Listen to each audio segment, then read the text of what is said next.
In terms of starting Verify Me, my co-founder actually, Tunji Oluwole, started Verify Me, or the first iteration of it, as we say, when he came from America with his family and was poisoned.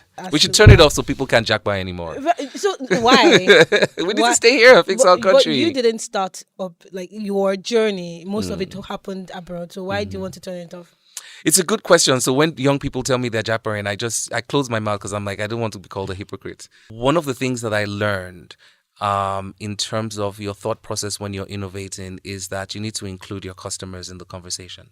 I realized that starting a business is very different from starting a business in America. In Nigeria, you have to fight for yourself. Where is it easier to be an activist? It depends on whether, DSS is looking for you or not.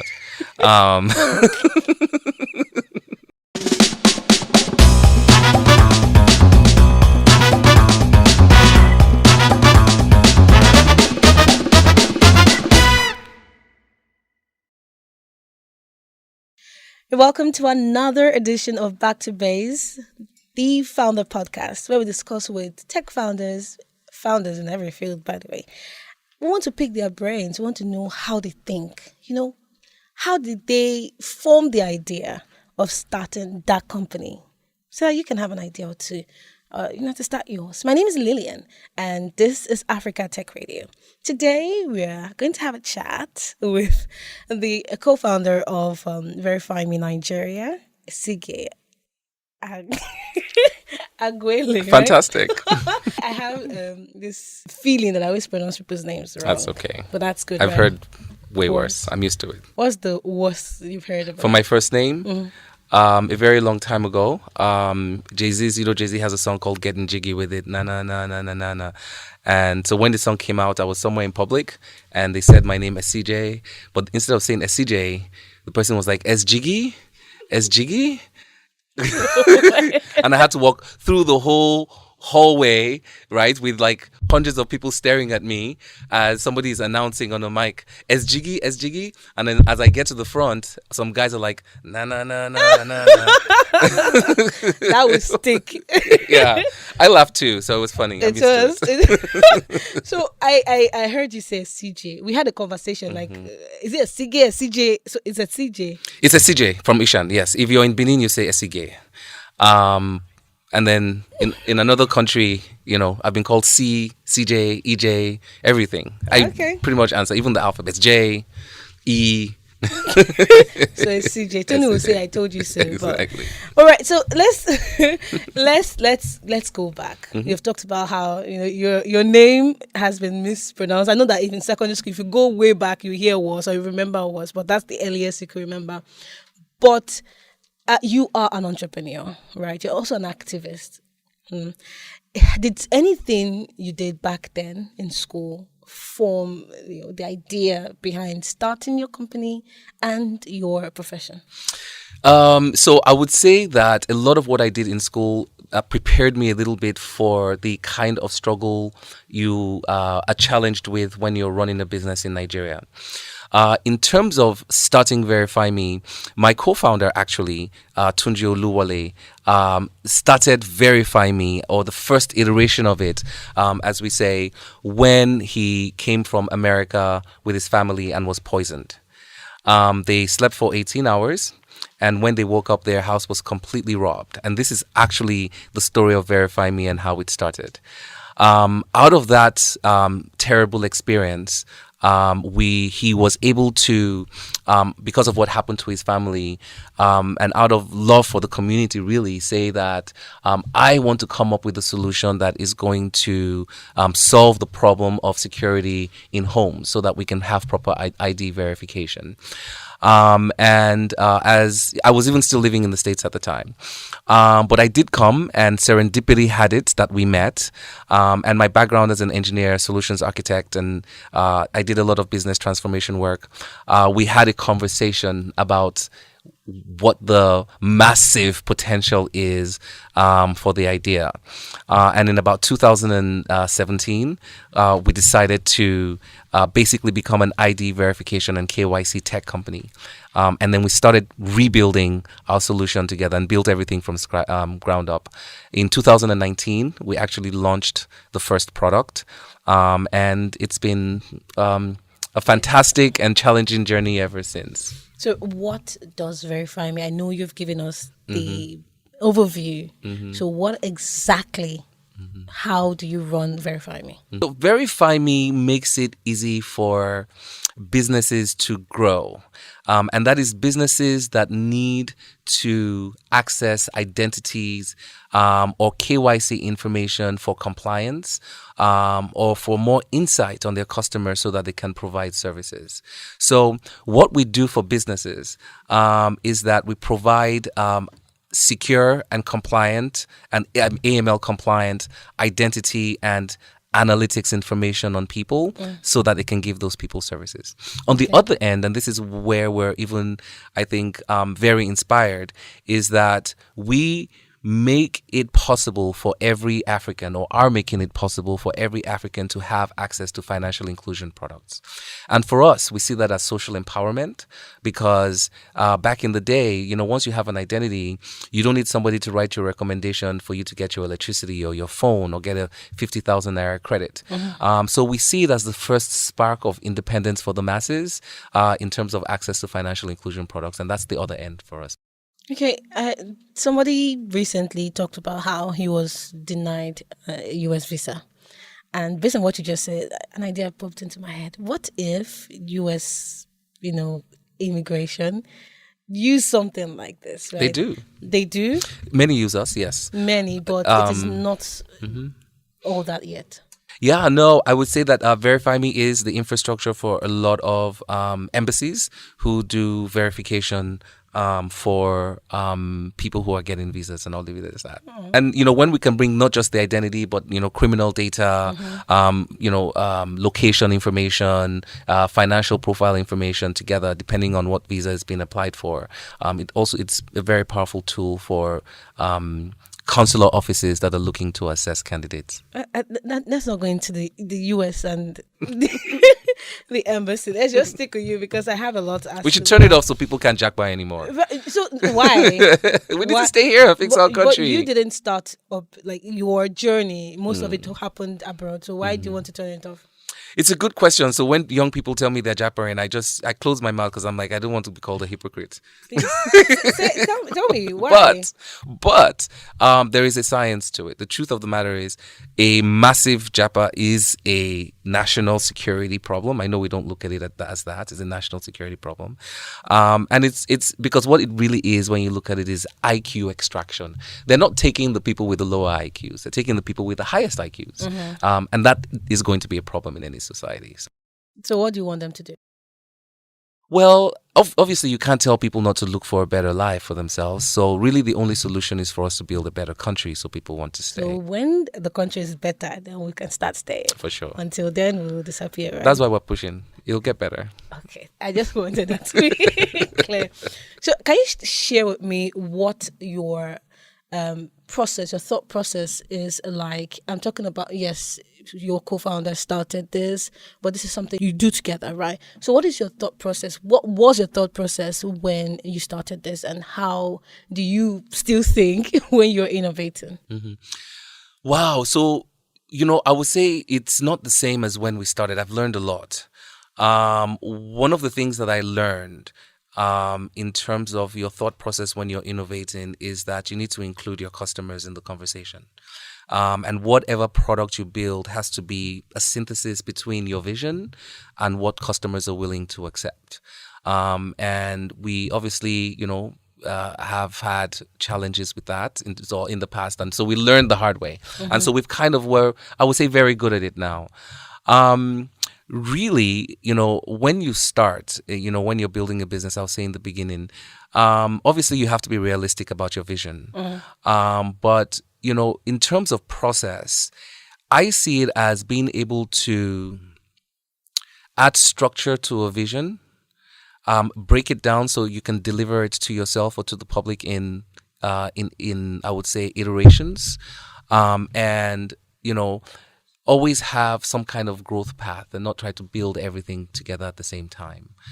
And within that process, I think you have to have certain skills that are not tangible skills that people talk about. So I see things like consistency as a skill. For example, courage is a skill. Integrity is a skill, for example. I know we always like to talk about maths, physics, analytics, but there's really the driving skills that bring all those things together. So you can really be good at, I would say traditional skills, the way we define them. But without the courage, without the integrity, without the consistency, it will still be very difficult to build a company. What are your thoughts almost about impossible. character and talent? I had a conversation with someone who said that one doesn't have to have a good character. Talent covers it all. No, you do have to have a good character, particularly in leadership. A lot of people are not going to follow someone with a bad character because, first of all, you have to be loyal to your people. One of the things, for example, at Verify Me is we realized very early is that, and one day, we're not just building a company, we're building lives. So the people who are at the company, their lives are growing while they're at the company, right? So how are we also contributing to that? Right? You need a character to be able to even have that perspective, I think. So character is definitely important. What of us as an employee? Of course. And that's where it comes professional integrity.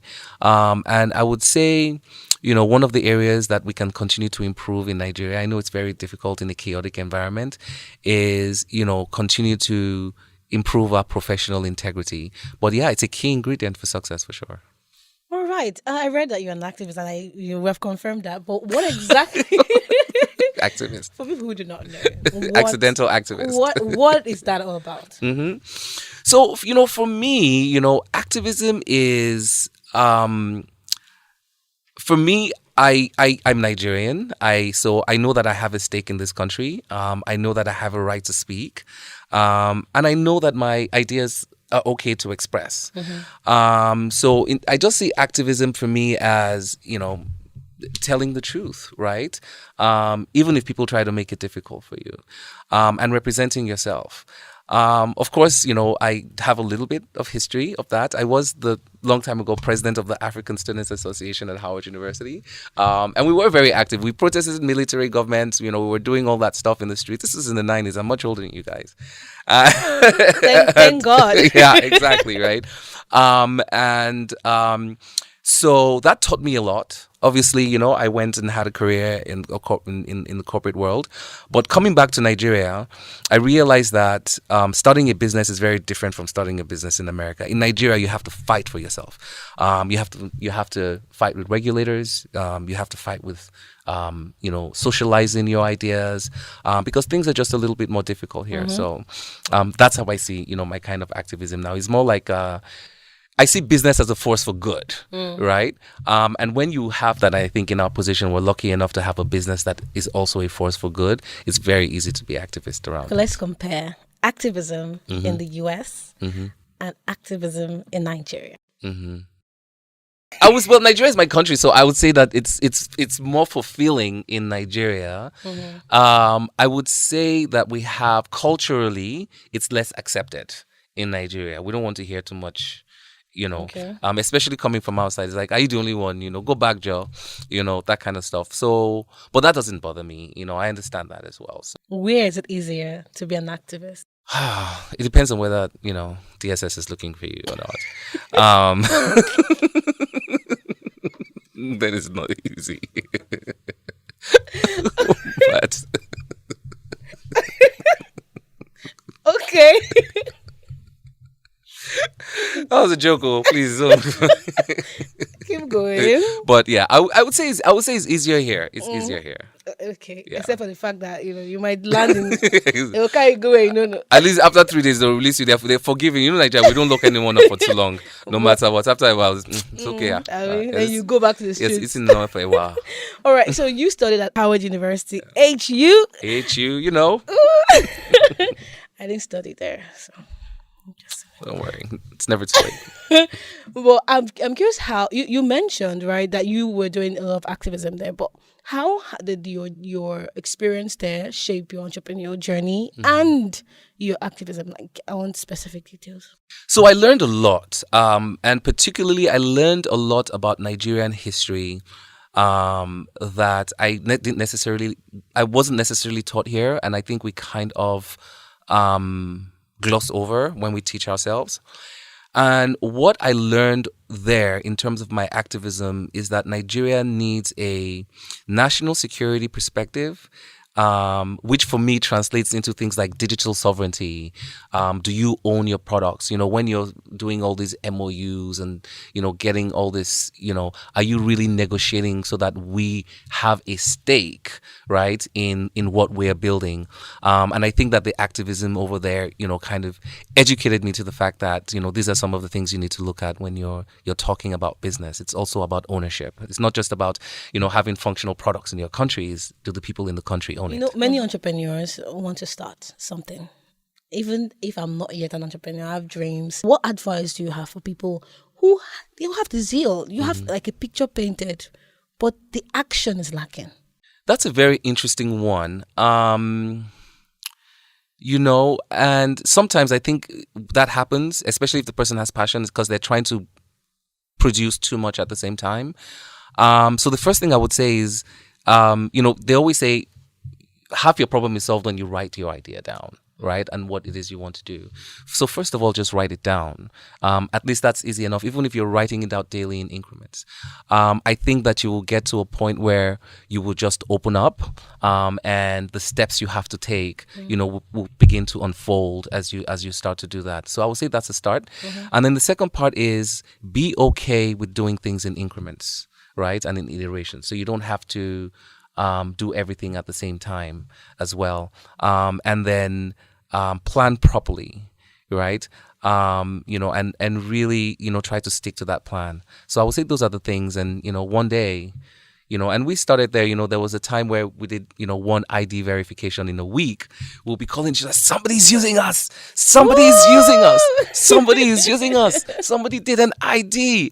Oh my God. And we're celebrating, and, by the end of last year, we're doing, 1.5 million verifications a month, right? So it started from somewhere. But Yeah. this day and age, we're all about the now, not tomorrow. I want to start now. If I've started now, I have to blow. That's what we use now. I will have to blow now. So you're saying be okay to start small. Yeah. Okay. So are you of the opinion that successful entrepreneurs have certain traits that makes them successful? That, okay, if you are not possessing these traits, there's no way you're going to be successful. Really? Yeah. What traits are those? If I was to name one, I would say grit. Grit. That's grit to push through, overcome challenges, despite, what's going on. I'll tell you a funny story about our first bank customer. I was living in Abuja. I still am. And, they call me and say, you have to be in our office in Lagos at 9:00 in the morning. I had dropped... My daughter smashed the face of my phone that day, so I had no time to go get a new phone. I dropped my wife at the airport, who happens to be traveling at the time, and it's night. 11 p.m. I'm coming back. I apparently bought bad petrol, so my car dies on the road, right? So I'm alone. I can't call Uber because the face of my phone is smashed. So I hitchhike home. I get home about midnight or 1 a.m. or something. I tell somebody in my compound, I'm going to need a ride to the airport in the morning because my car died and I left it on the road. The guy's like, okay, no problem. So we head out maybe somewhere around 5:30 in the morning. On the way there, the guy misses his way, tries to reverse, and reverses half of a bridge. So I'm basically kind of dangling off the bridge. I give him some cash. I take my briefcase, take my suitcase.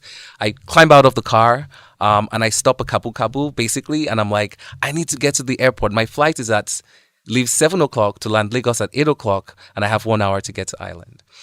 The Kabu stops, takes me over, and his car is his tire is shaking and everything. The tire explodes, and we ended up in a ditch. Right. I climbed out of the car. I got my suitcase, gave him some money, gave him my. I took my briefcase as well. Literally walked out of the bridge on the way to the airport in Abuja, and I hitchhiked with three men, sat on somebody's lap, and there was a cow in the pickup truck at the back that ended up taking me to the airport. I made my flight. I made the presentation, and that was how we got our first bank customer. You are so calm about the story. What am I gonna You're do? way too calm. You don't say Nigeria, you can't kill yourself. I'm literally losing it. From like, if it was, some people will tell you, it's a sign. God does not want me to go, and then they'll just, whoa. Yes, the sign I have is success. God wants me to be successful, so I'm gonna keep pushing. So great. Yes. What else? And so grit, I would say, is really Encompassing. but also courage, integrity, sensitivity, all those other intangible things. And entrepreneurship is being able to make the intangible tangible. So add structure to your vision and produce it. So let's go back to base. Right. I want to know about your background. Your primary, secondary education, was it here in Nigeria? It was. I went to Corona, and I went to Corona Bagada. Well, I started in Apapa, and I went to Corona Bagada. Okay. I went to Federal Government College, Lagos, here. I did a stint in Unilag and then Jackpad. Stint was Few months. It wasn't working. We're closed. like, At that point, Confra was everywhere. My folks were just like, it's time to go. So do you think that any trait your family, your father, your mom has influenced you? Of course, I do. My mom was an activist, so she used to protest for Nigerian independence. In fact, my mom was the first person to take me to a protest, which was protesting the military government in Nigeria, literally. And I was young, I was a teenager. So yes, my parents have always been in they have grit. My dad is a business owner. He actually was the first Nigerian to own a gas company, Granny Gas. It was called Greater Nigeria Gas as well. So he was an entrepreneur. He's an entrepreneur. So yeah, probably I got that from them. So this just solidifies my whole ideology of you. If you want to be successful, you have successful parents or have parents who have the successful mindset. Do you agree with that? Yeah, it's called you pass the energy down generationally, I guess. Yes. A Twitter user posted something. He was upset about how founders, entrepreneurs sugarcoat the journey. Oh, it's just God's grace. They don't tell you about the dark side to whatever it is they are doing. Oh, I'm a coder. Do you know that I earn $2 billion every week? But you don't tell us what you do to earn that money. So can you tell me about the less than glamorous side of being who you are? In one sentence, blood, sweat, and tears. Right? In Nigeria. You're going to do everything from carry a gen, if you're a small business, and run with it, to, do that perfect presentation, to shout, to, to threaten, to work 2 days in a row overnight. Somebody asked me, the difference between a business owner in America, for example, and one in Nigeria. I'm like, in Nigeria, you're a ninja, because you have to do everything. And yes, there's nothing to sugarcoat. Because you're also even fighting a lot of times regulators and government who still have a lot of work to do to get it right on how they regulate or how they want to regulate businesses. So it's an arduous, uneasy, challenging, but rewarding journey for sure. All right. Thank you very much, CGA. Yes. I got it this time around for joining us on Back to Base. Of course, you know that he is the co-founder of Verify Me Nigeria. So when you add Nigeria there, is there for Verify Me UK, US, Ghana? Fantastic. In fact, it's actually, we're Verify Me in Nigeria, but our global brand is actually QoreID, which is now our B2B infrastructure. So in Ghana and in Kenya, and also actually out in Nigeria as well, we do have QoreID, which is the infrastructure for all our B2B customers. As Verify Me really is a household name, and we're looking to do a lot still, with that, but really QoreID is All the global right. company. Okay, thank you very much. Thank you. All right, it is Back to Base, and thank you very much for listening. And do not forget to follow us on all our platforms on YouTube, Instagram, Twitter, everywhere. Just search Africa Tech Radio. Have a great day.